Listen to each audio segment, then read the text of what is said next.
વર્ણિવેશ રમણીય દર્શનમ મંદહાસરુચિરાનનામ ભુજમ પૂજિતમ સુરુ નરોત્તમૈર્મુદા ધર્મનંદનમહં વિચિંતય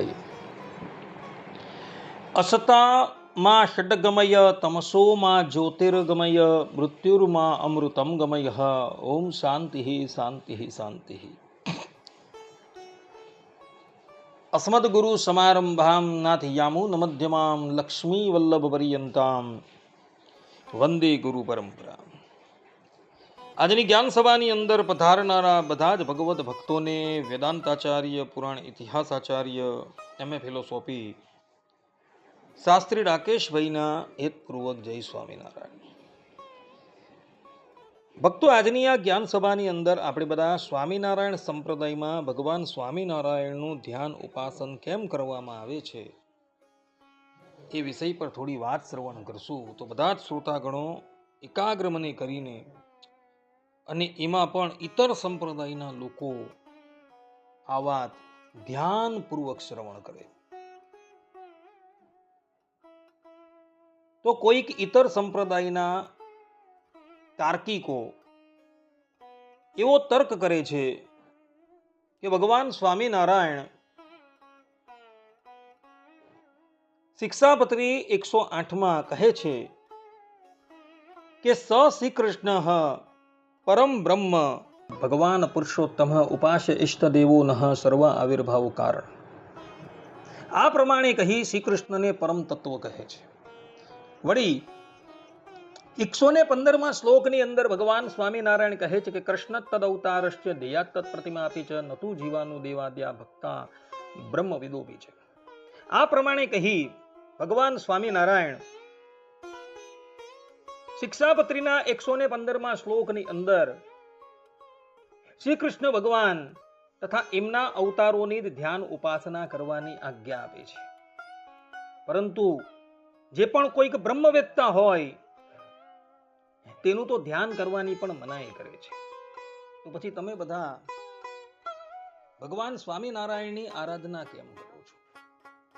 આ પ્રમાણે કોઈ તર્ક કરે તો એ તર્કનો ઉત્તર આપતા અમે કહીએ છીએ કે ભગવાન સ્વામિનારાયણ કોઈ અવર નથી, પરંતુ એવો સાક્ષાત શ્રીમદ નારાયણ ભગવાન જ છે. અને એના પ્રાગટ્યના પ્રમાણ સ્કંદ પુરાણ વૈષ્ણવ ખંડ વાસુદેવ મહાત્મ્ય અધ્યાય 18 શ્લોક 42, 43 અને 44 જોવા મળે છે. જે પ્રમાણે ભગવાન શંકરાચાર્યજીના પ્રાગટ્યના પ્રમાણ વાયુ પુરાણની અંદર, ભવિષ્ય પુરાણની અંદર જોવા મળે છે. અને શંકર સંપ્રદાયના લોકો આચાર્ય શંકરને સાક્ષાત શંકરનો અવતાર કહે છે. વલ્લભ સંપ્રદાયમાં શ્રી વલ્લભાચાર્યજીના પ્રાગટ્યના પ્રમાણ તથા એમના પુત્ર શ્રી વિઠ્ઠલનાથજીના પ્રાગટ્યના પ્રમાણ ભવિષ્ય પુરાણની અંદર જોવા મળે છે. અને એ લોકો પણ શ્રી વલ્લભને અને શ્રી વિઠ્ઠલને સાક્ષાત પરમાત્માનો જ અવતાર માને છે. તે જ પ્રમાણે સ્વામિનારાયણ સંપ્રદાયના અનુયાયીઓ પણ સ્કંદ પુરાણ અનુસાર ભગવાન સ્વામિનારાયણને સાક્ષાત શ્રીમદ નારાયણ ભગવાનનો જ અવતાર માને છે. અને એમનો અવતાર માનીને જ એમની ધ્યાન ઉપાસના કરે છે.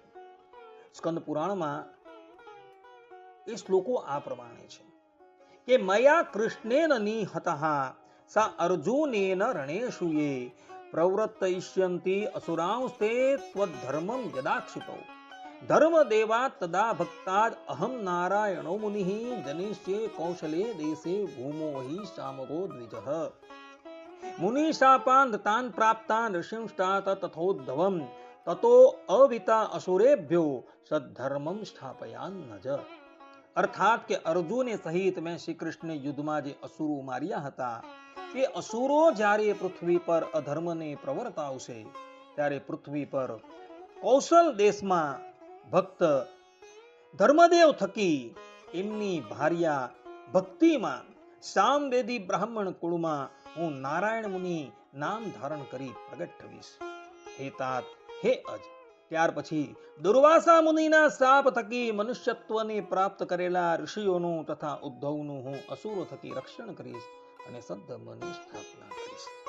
આ પ્રમાણે અહીં જે નારાયણ મુનિના પ્રાગટ્યની વાત કરેલી છે એ નારાયણ મુનિ કોઈ અવર નથી, પરંતુ એ જાતે ભગવાન સ્વામિનારાયણ છે. કારણ કે જ્યારે એમના ગુરુએ એઓને ભાગવતી દીક્ષા આપી ત્યારે એમનું નામ સહજાનંદ સ્વામી અને નારાયણ મુનિ રાખેલું હતું, જેનું પ્રમાણ સંપ્રદાયના મૂળભૂત ગ્રંથ એવા સત્સંગી જીવનના પ્રથમ પ્રકરણના 58મા અધ્યાયની અંદર જોવા મળે છે. એટલે સ્વામિનારાયણ સંપ્રદાયના લોકો ભગવાન સ્વામિનારાયણને સાક્ષાત શ્રીમદ નારાયણ ભગવાનનો જ અવતાર હોવાથી એમને પણ શ્રીમદ નારાયણ માને છે અને એ જ ભાવથી ઉપાસના અને ધ્યાન કરે છે. તો વળી કોઈક તાર્કિક એવો તર્ક કરે કે ભગવાન સ્વામિનારાયણ જો સાક્ષાત પરબ્રહ્મ પરમાત્મા છે તો એઓએ શિક્ષાપત્રી શ્લોક 108માં સ શ્રી કૃષ્ણ પરમ બ્રહ્મ ભગવાન પુરુષોત્તમ ઉપાસ્ય ઇષ્ટદેવો નઃ સર્વ આવિર્ભાવ કારણમ, અર્થાત કે તે ઈશ્વર તે કયા તો પરબ્રહ્મ પુરુષોત્તમ એવા જે શ્રી કૃષ્ણ ભગવાન તે ઈશ્વર છે અને તે શ્રી કૃષ્ણ જે તે આપણા ઈષ્ટદેવ છે અને ઉપાસના કરવા યોગ્ય છે અને સર્વ અવતારના કારણ છે. આ પ્રમાણે શ્રી કૃષ્ણ ભગવાનને એઓએ સર્વ અવતારના અવતારી તથા સર્વ કારણના કારણ કેમ કહ્યા? જો એ પોતે જ સર્વ અવતારના અવતારી અને સર્વ કારણના કારણ છે તો એઓએ શિક્ષાપત્રીમાં આ પ્રમાણે કેમ કહ્યું? તો તેનો ઉત્તર પણ સ્વામિનારાયણ સંપ્રદાયની માન્ય શિક્ષાપત્રીની ટીકા અર્થદીપિકા ટીકામાં આ શ્લોકની ટીકામાં સદગુરુ સતાનંદ સ્વામીએ આપેલું છે. પાણીની અષ્ટાધ્યાયી પર પતંજલિએ મહાભાષ્યની રચના કરેલી છે. એ મહાભાષ્યમાં પતંજલિ એક સ્થાન પર એવું કહે છે કે મૂળભૂત ગ્રંથની અંદર સમજ ન પડે તો એના પર જે ટીકા ભાષ્ય લખાયા હોય એ જોઈ લેવા અને પછી એનો અર્થ કરવો. તો સ્વામિનારાયણ સંપ્રદાયમાં શિક્ષાપત્રી પર 8 ટીકાઓની રચના થયેલી છે અને એમાં સર્વમાન્ય ટીકા શિક્ષાપત્રી અર્થદીપિકા ટીકા છે, જે ટીકા ભગવાન સ્વામિનારાયણના શિષ્ય સદગુરુ સતાનંદ સ્વામીએ લખેલી છે. તો એ ટીકામાં 108મા શ્લોકની ટીકાની અંદર સદગુરુ સતાનંદ સ્વામી લખે છે, યહ સાક્ષાત ભગવાન ક્ષરાક્ષર પરઃ કૃષ્ણ સ એવ સ્વયં ભક્તો ધર્મત આસ ભૂરી કૃપયા શ્રી સ્વામિનારાયણ માનુષ્યમ ભુવિ નાટ્ય નિજજના આચાર્યત્વ ધર્મે સ્થિત કૃષ્ણમ પ્રાહ પરોક્ષવન નતુ તતો અન્ય સો અસ્તિ યત સ સ્વયં. અર્થાત કે જે અક્ષર અને અક્ષરથી પર પુરુષોત્તમ સાક્ષાત ભગવાન શ્રી કૃષ્ણને કહ્યા તે જ સ્વયં અપાર કૃપા કરીને શ્રી સ્વામિનારાયણ રૂપે પ્રગટ થયા. પૃથ્વી ઉપર મનુષ્ય લીલા કરીને પોતાના ભક્તજનોના આચાર્યપણાના ધર્મમાં અર્થાત કે આચાર્ય પદ ઉપર રહ્યા છે. એટલે માટે શિક્ષાપત્રીમાં તેમણે પરોક્ષપણે જે શ્રી કૃષ્ણનું નિરૂપણ કર્યું તે તો સ્વયં પોતે જ છે, પણ તેનાથી જુદા નથી. આ પ્રમાણે ટીકાની અંદર સ્પષ્ટ રૂપે કહેલું છે કે નિજ જનોના આચાર્ય ધર્મની અંદર ભગવાન સ્વામિનારાયણ રહ્યા છે. ઉદ્ધવ સંપ્રદાય જેનું અપર નામ સ્વામિનારાયણ સંપ્રદાય છે, એ સ્વામિનારાયણ સંપ્રદાયની પવિત્ર ગાદીની ઉપર આચાર્ય તરીકે વિરાજમાન થયેલા હોવાથી એવું આ શ્લોકની અંદર પરોક્ષ રૂપે એ શ્રી કૃષ્ણ ભગવાનને સર્વ અવતારના અવતારી સત્તા સર્વ કારણના કારણ કહે છે, પરંતુ વસ્તુતા એ શ્રી કૃષ્ણથી પૃથક નથી, સ્વયં જ શ્રી કૃષ્ણ ભગવાન છે. આ પ્રમાણે સતાનંદ સ્વામી કહી રહ્યા છે અને એના પ્રમાણો સ્કંદ પુરાણ વૈષ્ણવ ખંડ વાસુદેવ મહાત્મ્ય અધ્યાય 18 શ્લોક 42, 43 અને 44માં જોવા મળે છે. એટલે આ પ્રમાણે કોઈ તર્ક કરે તેનો ઉત્તર સ્વામિનારાયણ સંપ્રદાયના ગ્રંથોની અંદર આપી દીધો છે. અચિંત્ય ભેદાભેદ મતના પ્રવર્તક ચૈતન્ય મહાપ્રભુ જેઓને ગૌડીય સંપ્રદાયમાં સાક્ષાત શ્રી કૃષ્ણ ભગવાનના અવતાર થાય છે અને એના પ્રમાણો પુરાણોની અંદર આપેલા છે. એ ચૈતન્ય મહાપ્રભુજીએ પણ આચાર્ય ધર્મમાં રહ્યા થકા પોતાના આરાધ્ય દેવ તરીકે શ્રી કૃષ્ણ ભગવાનને સ્વીકારેલા છે. ચૈતન્ય મહાપ્રભુજીએ પોતાના અવતાર કાળ દરમિયાન ખાલી એક શિક્ષા અષ્ટકની રચના કરેલી છે. એ શિક્ષા અષ્ટકમાં ચૈતન્ય મહાપ્રભુજી કહે છે કે આલિશ્ય વા પાદરતામ પિનંતુ મામ અદર્શનાન મર્મ હતામ કરોતુ વા યથા તથા વા વિદધાતુ લંપટો મત प्राणनाथस्तु स एव ना परह.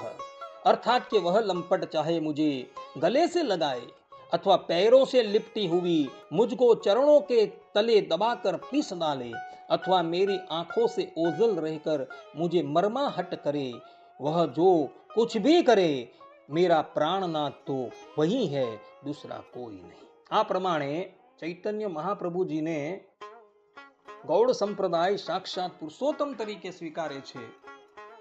એઓ પણ આચાર્ય ધર્મની અંદર રહ્યા હતા ત્યારે પોતાના આરાધ્ય તરીકે ભગવાન શ્રી કૃષ્ણને કહે છે.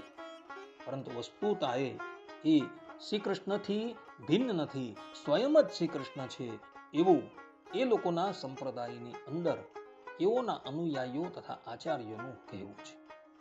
તે જ પ્રમાણે પુષ્ટિ માર્ગ પ્રવર્તક શ્રી વલ્લભાચાર્યજી, જેઓના પ્રાગટ્યના પ્રમાણ એઓના સંપ્રદાય વાળા ભવિષ્ય પુરાણની અંદર બતાવે છે. એ ઉપરાંત ગુસાઈજીના પણ પ્રાગટ્યના પ્રમાણ એવું પુરાણોની અંદર બતાવે છે. હવે આચાર્ય શ્રી વલ્લભાચાર્યજીએ શ્રીમદ ભાગવત પર સુબોધિની નામની એક વ્યાખ્યા લખેલી છે. એમાં દસમ સ્કંદના પ્રારંભમાં જ આચાર્ય શ્રી ચતુર્ભિશ્ચ આ પ્રમાણે કહી ભગવાન શ્રી કૃષ્ણનું ધ્યાન કરે છે. હવે આચાર્ય વલ્લભાચાર્યજી સ્વયં જ શ્રી કૃષ્ણ છે તો પછી એમણે શ્રી કૃષ્ણનું ધ્યાન કરવાની શું જરૂર હતી?